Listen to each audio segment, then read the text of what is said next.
Un prêt de l'AFD garanti par l'État d'un montant de 28,5 milliards a été accordé à la Nouvelle-Calédonie pour lui permettre de financer diverses interventions dans le cadre de la gestion de la crise Covid-19.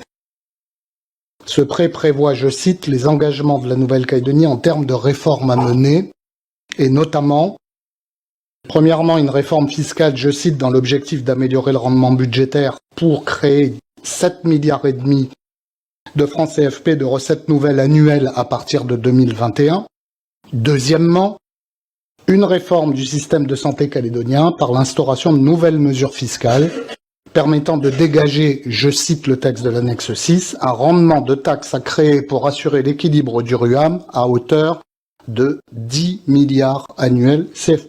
La déclaration de politique générale prononcée devant notre Assemblée n'a jamais, ne serait-ce qu'esquissé, la perspective d'une création d'impôts supplémentaires à hauteur de 17,5 milliards par an à partir de 2021.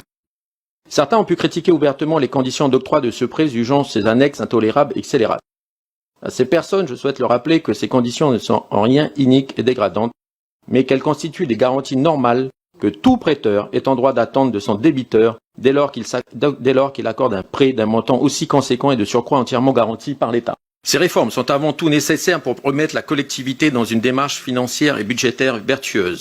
Elles se déclinent autour de 3 grands axes: la maîtrise des dépenses de fonctionnement de la Nouvelle-Calédonie et de ses établissements publics, déjà débutée depuis plusieurs années, la réforme du système de santé calédonien commencée il y a plusieurs mois et enfin la réforme de la fiscalité actuellement en cours. J'observe que M. Lecourrieu a fait évoluer son discours sur le caractère contraignant ou non des engagements de réforme fiscale qui ont été signés par le président du gouvernement dans le cadre de ce prêt. Dans un premier temps, on nous a dit que ces réformes n'étaient pas contraignantes et maintenant, en séance, M. Lecourrieu nous explique que ces réformes sont normales, qu'elles sont justifiées, qu'elles sont attendues et qu'elles sont annoncées.